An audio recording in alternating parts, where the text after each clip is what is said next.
السلام علیکم۔ اچھا جی، آج کافی عرصے بعد میرا موڈ ہوا تھا کہ میں ناشتہ کروں، ورنہ میں موسٹلی دوپہر کا کھانا ہی سیدھا کھاتی ہوں کیونکہ ناشتے کا ٹائم نہیں ملتا۔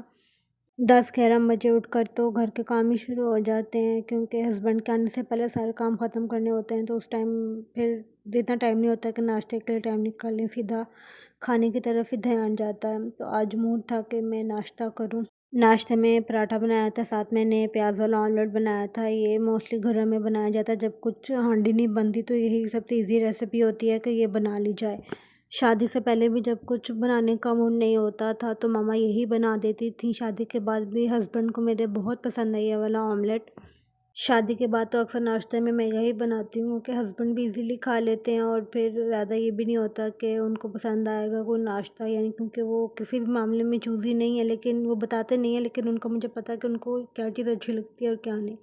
کیونکہ ناشتے میں بریڈ اور یہ چیزیں وہ نہیں کھاتے، اور چاول دوپہر کے کھانے میں یا رات کے کھانے میں وہ نہیں کھاتے، اس لیے مجھے زیادہ تر روٹی ہی بنانی پڑتی ہے کیونکہ وہ روٹی کھاتے ہیں، چاہے ناشتہ ہو یا چاہے دوپہر کا کھانا ہو۔ اچھا، میرا نا اپنی زندگی میں بہت سے ایسے لوگوں سے واسطہ پڑا ہے کہ جن کو لگتا ہے کہ وہ بالکل صحیح ہیں اور جو باقی سارے ہیں وہ غلط ہیں، اور پھر اگر کوئی ان کے اگینسٹ چلا جائے تو ان کو لگتا ہے کہ یہ تو میرا بہت بڑا دشمن ہے۔ میں یہ سمجھتی ہوں کہ آپ ہر چیز میں بالکل پرفیکٹ نہیں ہو سکتے، کوئی بندہ پرفیکٹ نہیں ہوتا،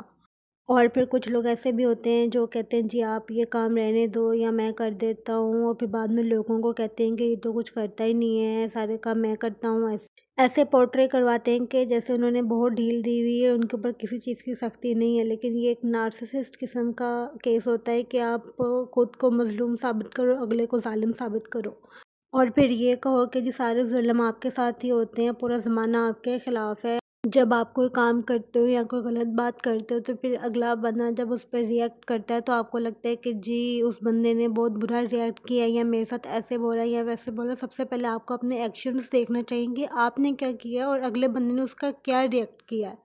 بہرحال ایسے لوگوں کا تو کچھ نہیں ہو سکتا، اللہ ہی ہدایت دے ایسے لوگوں کو۔ اس کے ساتھ ہی یہاں پہ میرا کام تو ختم ہوا، آپ سے کل ملاقات ہوگی انشاءاللہ۔ اللہ حافظ۔